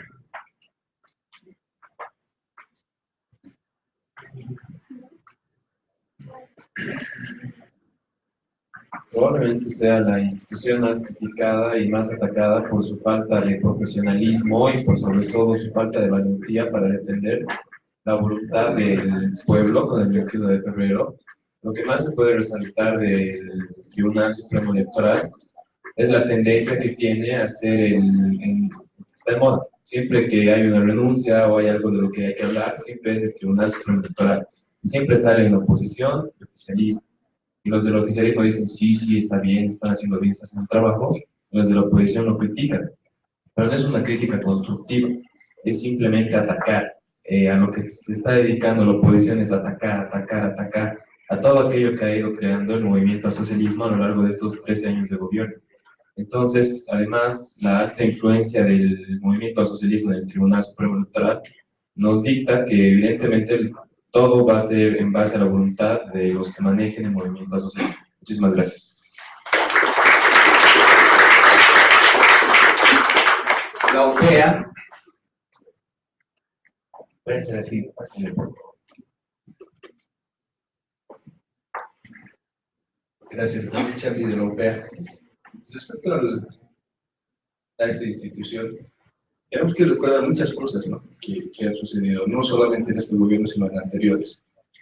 Y los planes de gobierno han salido meses atrás. Y la pregunta es: ¿cuántos han revisado los planes de gobierno? ¿Cuántos han contrastado los planes de gobierno de ahora con los de anteriores gestiones? Y si se revisa, si se compara, si se hace un análisis comparativo, se va a ver que, en conclusión, en política existe la mentira, existe el incumplimiento, existe una falsedad y diferentes situaciones que tiene que quedar claro y que tiene que ser una convicción de los que estudian y comparan la política, de que en política sí existe mentira. Y si existe mentira, tampoco nosotros nos vamos por el lado de las lágrimas, sino que lo que hacemos es proponer medidas o mecanismos para mejorar esas situaciones. Hablando del órgano electoral, es muy criticado porque no ha cumplido su trabajo según la Constitución. Nuestra Constitución dice: todos los bolivianos debemos conocer la ley y las leyes. Todos, incluidos los planes de gobierno, pero no lo hacemos. Todos tenemos la necesidad y la obligación de conocer esos planes y de actuar en consecuencia. El referéndum del 21 de febrero ha sido claro, sus resultados también. ¿Pero qué ha hecho este órgano? Una de las características del referéndum es de cumplimiento obligatorio, pero hasta ahora no se cumple. La aprobación de las elecciones primarias también ha sido parte, ¿no?, de lo que ha pasado con el órgano electoral. Que no había necesidad, lo ha dicho San Andrés, y que tampoco era legítimo, pero que se ha utilizado para legitimar. Entonces, nuevamente tenemos que ser claros y decir que en política sí existe mentira, sí existe engaño en diferentes posiciones. Entonces, lo que nosotros debemos hacer es reestructurar, proponer mecanismos que transparenten estas diferentes situaciones. De lo contrario, vamos a seguir con los mismos problemas que van a llegar a nuestra sociedad y también a todo el cuerpo electoral. No podemos dejar atrás estas situaciones porque estas elecciones se están legitimando con estas dos situaciones: el incumplimiento al referéndum y también la ilegalidad de las elecciones primarias. Y en ese sentido, nosotros no tenemos otra opción que proponer mecanismos, que ya tal vez en otros encuentros habrá, ¿no?, A veces muchos dicen que es la situación económica que a veces tenemos. Según el ranking web de las universidades, la San Andrés está después de los 50.000 puestos. Pero en Bolivia significa el puesto número 1. La número 2 es San Simón.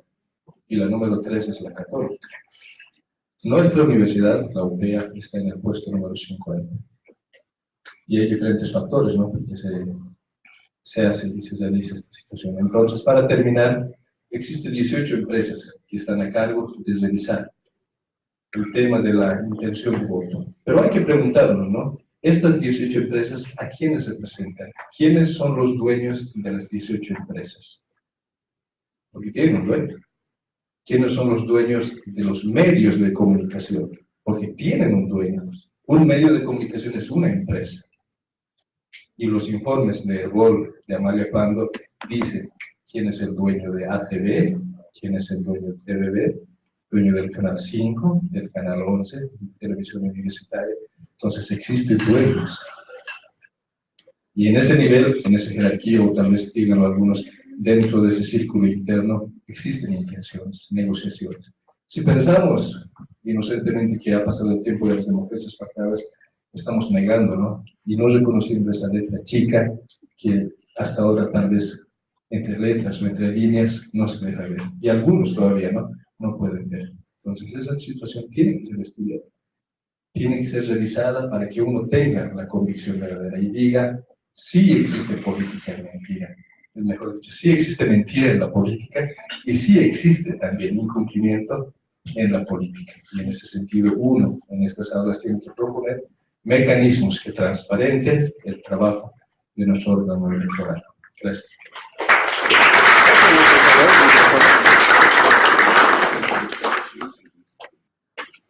Y finalmente alguien de la UNSA.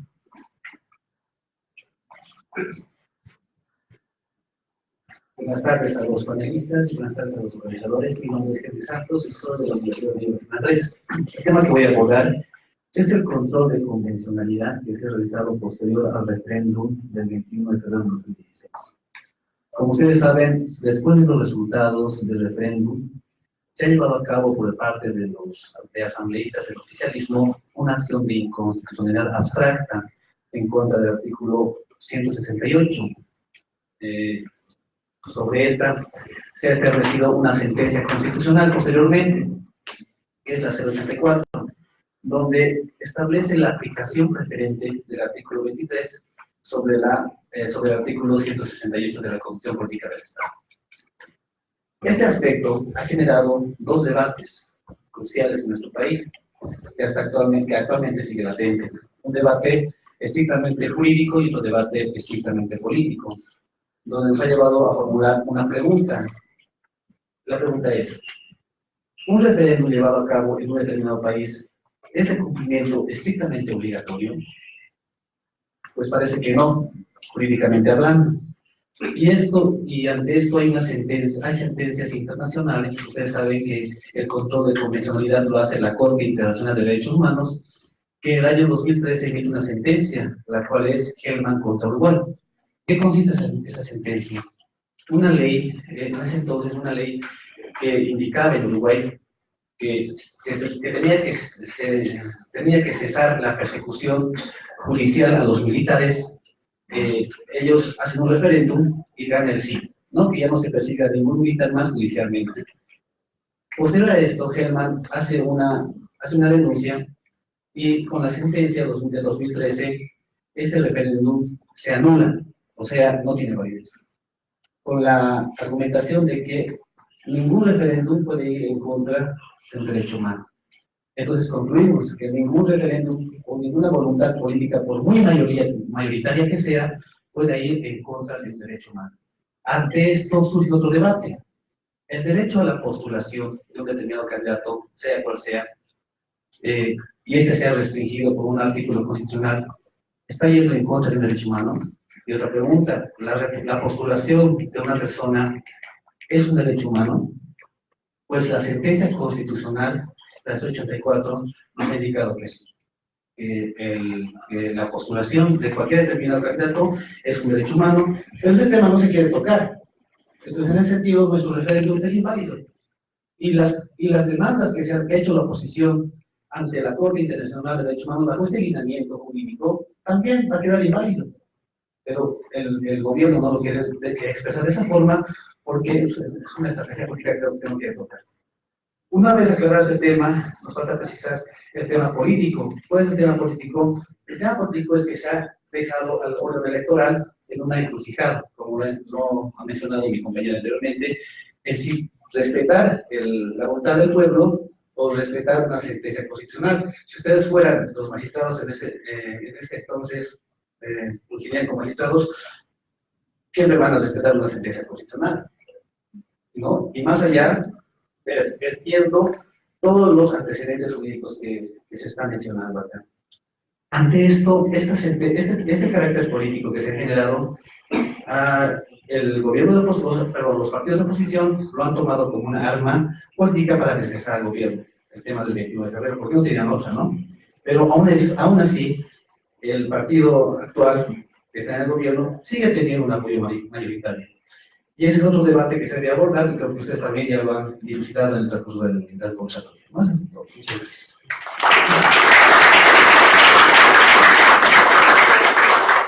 Gracias. Hemos agotado los tres temas, la verdad, y ha sido un intercambio interesante. Pero para ir cerrando, nuestros profesores nos van a hacer unas conclusiones breves también del tema. Bueno, buenas noches. Mi nombre es Eduardo Leandro, soy docente de la Universidad Pública del Alto, de la carrera de Ciencias Políticas. Creo que hay que agradecer a nuestro anfitrión Marcelo, a la Universidad Católica. Creo que eventos de esta naturaleza es importante llevarlos a cabo con mayor frecuencia. Entonces vamos a tratar de hacer eso. Ha sido bastante enriquecedor todas las opiniones, las intervenciones han sido muy ricas. Va a ser complicado resumirlas, pero sin embargo voy a intentar hacerlo. ¿Okay? En cuanto a los programas, se ha hecho un análisis bastante detallado en las intervenciones de los programas, de los distintos programas, pero sobre todo enfatizando en los partidos que tienen mayores probabilidades de obtener un buen resultado en las elecciones, ¿no? Enfatizado en el partido de gobierno, se ha mostrado que es un programa casi estrictamente económico, ¿no? Han tratado de resaltar eso, y creo que eso es lo que se destaca en su propuesta también, ¿no? Enfatizan los logros económicos que ha tenido el gobierno, destacan, ¿no es cierto?, la política social que ha tenido el gobierno, ¿no es cierto?, a través de los bonos, ¿no? la política de nacionalización, ¿no es cierto?, y esa es la línea del gobierno. Dar más de lo mismo. Y desde la oposición, ¿no es cierto?, el principal partido opositor, ¿no es cierto?, a diferencia del partido de gobierno, está enfatizando más en un aspecto político, ¿no es cierto?, está resaltando el carácter autoritario, ¿no es cierto?, que tienen los candidatos del MAS, ¿no es cierto?, están resaltando eso, están destacando aspectos de la corrupción y la gestión del gobierno, aspectos de la justicia, en el actual, los problemas de la justicia en el actual partido de gobierno. Entonces, y eso es normal en los partidos políticos. La competencia, ¿no es cierto?, alguien decía, ¿no es cierto?, no está ideologizada, es cada vez menos ideologizado el problema, ¿no es cierto? La competencia no se da entre yo soy de izquierda o tú eres de derecha, no. La competencia se da entre quién está dentro del gobierno y los que están fuera. Los que están dentro del gobierno van a tratar de permanecer en el gobierno. Los que están fuera van a intentar, ¿no?, acceder a él. En esa medida, el gobierno, ¿qué va a hacer? Está mostrando sus logros económicos, sus logros en política social. Lo que nos muestra el gobierno, obviamente los de la oposición no lo van a hacer. Los de la oposición nos van a mostrar lo que el otro quiere ocultar. Lo que el otro está ocultando, lo que la corrupción del fondo indígena, el problema de la justicia, la eternización del poder, eso nos van a mostrar. Y ese es su papel. Lo que uno oculta, ¿no es cierto?, lo tiene que mostrar el otro. Y eso es lo que creo que en el análisis de las propuestas se ha podido destacar, ¿no? En el segundo tema, referido a lo que es las percepciones ciudadanas, se puede ver, ¿no es cierto? Se han mostrado diferentes fuentes, ¿no es cierto?, que muestran un electorado bastante gelatinoso, ¿no es cierto?, que se va moviendo de un lado a otro, ¿no es cierto? ¿Qué aspectos influyen en esta definición de la preferencia electoral? Están influyendo, ¿no es cierto?, primero los liderazgos, ¿no es cierto? Cuando Óscar Ortiz sustituye a su vicepresidente que había renunciado, ¿no es cierto?, por otra persona, ¿no es cierto?, con algunos vínculos con Gabriela Zapata, entonces, ¿qué está haciendo? ¿Está ganando más votos? Al parecer está afectando bien. Cuando ocurre lo que sucede, ¿no es cierto?, en estos eventos imprevistos, el tema de la chiquitanía, el gobierno con seguridad no esperaba esto. Es probable que eso esté afectando a que el electorado, bueno, entonces vea otras cosas, ¿no es cierto?, vea el lado oscuro que está detrás del gobierno. Entonces, es probable que estos elementos influyan, ¿no es cierto?, en el comportamiento electoral. Sin embargo, ustedes, como estudiantes de ciencias políticas, han debido leer un clásico en la ciencia política, El pueblo elige, por Lazar Feder, ¿no es cierto? ¿Qué dice? Las propagandas, las campañas electorales, ¿no es cierto?, no están orientadas a modificar el comportamiento de una persona que va a votar por un partido y que se va a cambiar a otro. Eso hay, pero existe en mínima proporción. Una persona que ha definido votar su voto por un partido, difícilmente va a cambiar hacia otro. Poco probable. Hay, pero es poco probable. Lo que hace toda la campaña electoral es reforzar la creencia que ya está en el elector. Nosotros, 3 meses antes, más o menos ya tenemos alguna idea. Y lo que va a hacer la propaganda es reforzar esa creencia. Nosotros va a reforzar. O la va a debilitar si no es muy fuerte, ¿no? Entonces yo creo que estos elementos aún tienen vigencia para el análisis del comportamiento electoral, ¿no? Finalmente, en el tema de lo que es el organismo electoral, no siempre ha sido así, ¿no es cierto? Desde la creación del organismo electoral ya habían comentado, ¿no es cierto?, el primer periodo democrático que tuvimos, ¿no es cierto?, con democracia restringida, con democracia excluyente, comprende de 1880 hasta la guerra del Chaco aproximadamente. Pero ahí no había organismo electoral. ¿Quién administraba? La prefectura, las alcaldías, el ministerio de gobierno. Entonces, era organismo electoral afín al gobierno.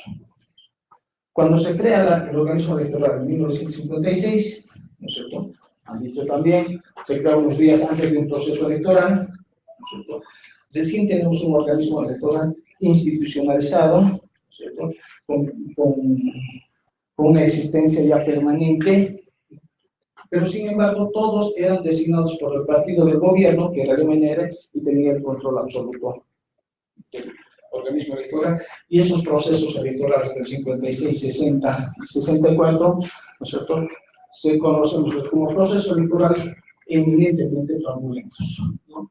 El partido del gobierno ganaba con el 80, con el 90%, ¿no? Eso es un poco nuestra historia. Después tenemos otro periodo también, ¿no es cierto?, un poco oscuro del organismo electoral, después de recuperar la democracia, ¿no es cierto?, 78, recuperamos la democracia. Igual, los partidos políticos se distribuían y se asignaban cuotas para meter a los administradores de los procesos electorales. Y ahí hubo un momento crítico, ¿no es cierto?, que fue en las elecciones de 1989, ¿no es cierto?, un fraude tremendo. Entonces se lo llamó la banda de los 4, porque eran 4 vocales que estaban haciendo y deshaciendo aquel proceso electoral, ¿no es cierto? Pero ahí hubo un momento de reflexión de la clase política. Aquí hay que cambiar las cosas, hay que institucionalizar, haremos las cosas de buena manera, Y ahí tuvimos, ¿no es cierto?, personalidades destacadas, notables, los llamaron, porque sí administraron los procesos electorales de buena manera, ¿no es cierto? Esto aproximadamente, estos notables, ¿no es cierto?, tuvimos hasta 2005, con la nueva constitución política y con la hegemonía de un partido político en el gobierno. Bueno, ya sabemos lo que ha pasado. Todos los miembros del organismo electoral tienen una camiseta, pues ya están identificados, están respondiendo. Si teníamos la banda de los 4 el 89, ¿no es cierto?, en las elecciones del 2014 tuvimos la comparsa, ¿no es cierto?, de los 7. Ya eran 9, 4, ahora eran 7. Entonces eran más. Han sido forzados a denunciar, ¿no es cierto?, por el mal desempeño, ¿no es cierto?, por la ineficiencia en la administración del proceso electoral. Y ahora, más o menos, cuando se habla demasiado del árbitro, ¿no es cierto?, es que las cosas no están yendo bien, ¿no? Y ahora se habla demasiado del Tribunal Supremo Electoral, es que las cosas no están yendo bien. Entonces, yo creo, como han demandado hace un momento, es importante tener árbitros imparciales, hacer creíbles las elecciones, que las elecciones no solamente se enmarquen, ¿no es cierto?, en el ámbito legal, sino también que sean legítimos. Se puede discutir, estamos discutiendo en este momento las limitaciones de la democracia, pero no vamos a discutir la necesidad de la democracia. Muchas gracias.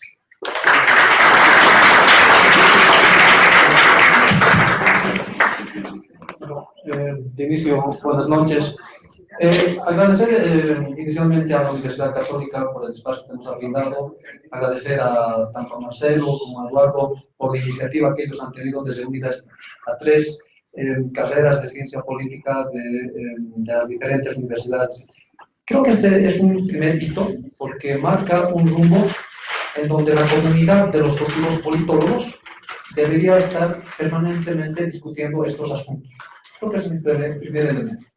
El segundo elemento que quiero destacar de este evento es que no solamente son los estudiantes de ciencia política de las diferentes universidades que están hablando sobre asuntos electorales, sino son principalmente los jóvenes que están hablando sobre asuntos públicos. Creo que ese es un elemento que se ha ido perdiendo desde más o menos unos 15 a 20 años. Es decir, nuestras sociedades se han ido despolitizando cada vez más. Qué mejor hoy día retomar esta tarea que es sumamente importante en cualquier espacio ciudadano. ¿Sí? Hablar de lo público, hablar no solamente de las elecciones, sino hablar de otros asuntos que están vinculados al quehacer no solamente político, sino al quehacer del Estado en general. Y el tercer elemento es que creo que esta experiencia que hemos tenido hoy día, creo que es posible también volverla a repetir. Definitivamente, no solamente en la Universidad Católica, sino también en la UNSA y en la UPEA. Creo que es importante que para el siguiente año, o los siguientes eventos, los de la Católica visiten a los de la UNSA y luego ambos visitemos a los de la UPEA. Creo que eso es un elemento bien importante porque definitivamente va a marcar esta mirada multidisciplinaria, que es un elemento fundamental. Yo les reto a las 3 universidades, a los 2 profesores y a ustedes, que nuevamente nos encontramos al siguiente año, pero para analizar las elecciones municipales. Para marzo, abril, también tenemos un reto y que mejor que estas cosas las hagamos más recurrentemente y que no sea solamente un evento inédito. Hoy día es inédito, pero que ahora se vuelva recurrente. Creo que ese es un elemento importante. Seguramente esta es una primera experiencia que nos ayuda a decir, a ver, en qué he fallado, en qué he acertado, cómo me he preparado, tanto para los profesores como para ustedes, que son los universitarios, que al final de cuentas son la sustancia más importante en este tipo de procesos. Es que yo les reto a los profesores y a las 3 universidades a que nos volvamos a encontrar al año, ya sea en la UNSA o ya sea en la UPEA, para hablar de los asuntos a los cuales nos dedicamos los politólogos, el ámbito político y el ámbito estatal. Gracias.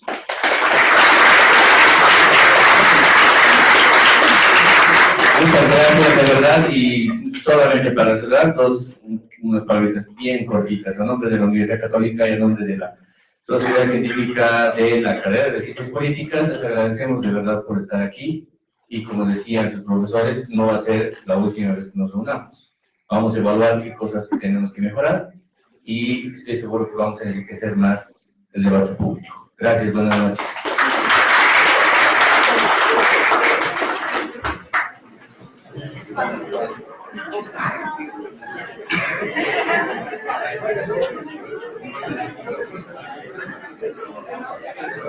Thank you.